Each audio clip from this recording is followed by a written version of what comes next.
Serangkaian tarif hari pembebasan Presiden AS Donald Trump mungkin ditunda untuk saat ini dan agak dikurangi, tetapi konsumen di luar Amerika tetap memboikot produk dari Amerika Serikat.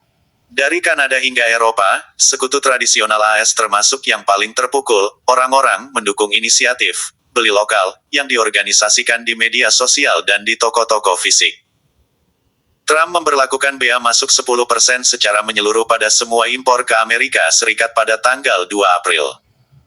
Tarif timbal balik dimulai pada pukul 12:01 dini hari tanggal 9 April pada negara-negara tertentu sebelum Presiden AS mengumumkan pada hari yang sama bahwa ia akan menerapkan jeda 90 hari dan menurunkan sebagian besar tarif ke tarif dasar 10%. Satu-satunya pengecualian terhadap pengaturan baru ini adalah Tiongkok, yang menghadapi tarif sebesar 125% setelah Trump mengatakan negara itu telah menunjukkan kurangnya rasa hormat terhadap pasar dunia.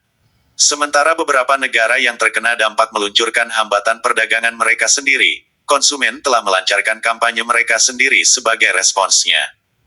Di Uni Eropa, yang awalnya dikenakan tarif tambahan sebesar 20% oleh AS pada ekspor mereka sebelum penarikan diri pada tanggal 9 April, penduduk setempat mencoba untuk menumbangkan, terkadang secara harfiah, produk-produk Amerika.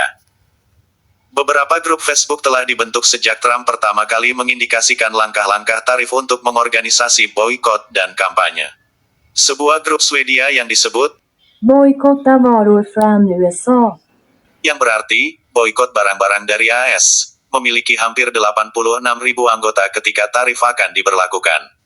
Ia berharap boikot akan menekan pemerintahan Trump untuk mengakhiri sanksinya. Penggunaan platform Amerika Facebook dibenarkan karena merupakan senjata terbaik, tambahnya.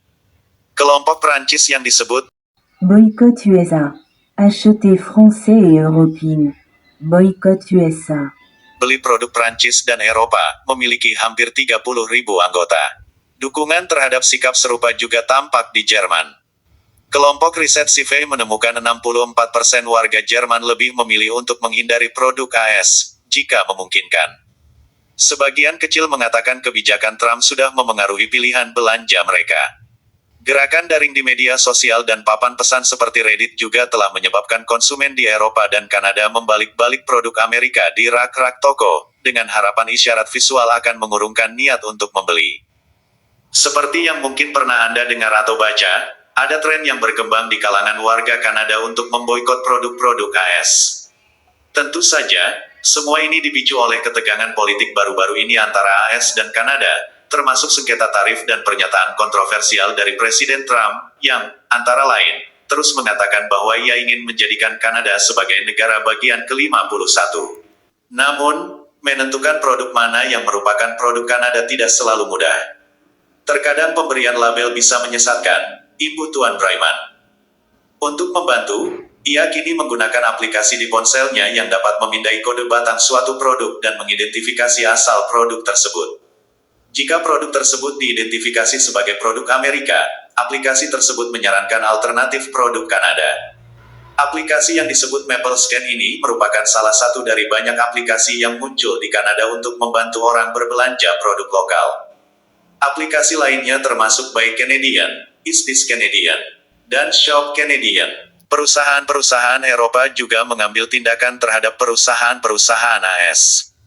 Pengecer terbesar di Denmark, Salling Group, mengatakan akan memberi tanda bintang hitam pada produk-produk Eropa di toko-tokonya untuk membantu pelanggan mengenali produk-produk tersebut. Perusahaan tersebut masih akan menjual produk AS, tetapi CEO-nya Anders H. menulis di LinkedIn bahwa label baru tersebut merupakan layanan tambahan bagi pelanggan yang ingin membeli barang dengan merek Eropa. Sementara itu, beberapa perusahaan mengambil tindakan yang lebih tegas.